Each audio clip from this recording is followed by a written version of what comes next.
ఇప్పుడు నేనేం ఆలోచిస్తున్నానంటే టెక్నాలజీ తోడు స్పిరిచువాలిటీ ఉండాలి.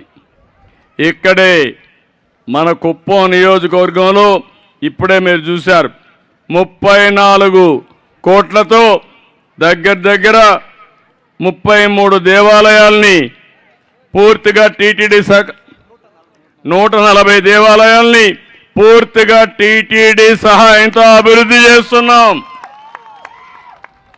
నిన్ననే ఇస్కాన్ టెంపుల్ కట్టడానికి ముందుకు వచ్చారు. బ్రహ్మాండమైన టెంపుల్ కడుతున్నారు.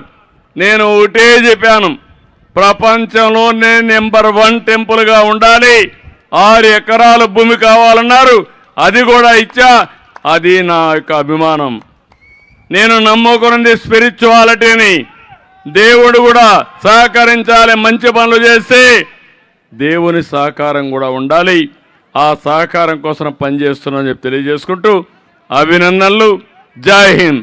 మా తమ్ముళ్ళు మీరు ఎప్పుడు కూడా అదే మారుగా తెలుగుదేశం పార్టీ జెండా రెపరెపలాడాలి. ప్రతి ఆడబిడ్డ, ప్రతి ఒక్క తమ్ముడు ఆ జెండా మోయండి. మిమ్మల్ని మోసే బాధ్యత ఆ జెండా తీసుకుంటుందని మరొక్కసారి హామీ ఇస్తూ అందరికీ నమస్కారాలు. Thank you so much sir. Kuppam ప్రజల తలరాతను మార్చడానికి కంకణం కట్టుకున్న స్ఫూర్తి ప్రదాత మన మాన్య శ్రీ నారా చంద్రబాబు నాయుడు గారు. వారికి గట్టిగా చప్పట్లతో మన యొక్క కృతజ్ఞతలు తెలియజేయాల్సిందిగా మరొకసారి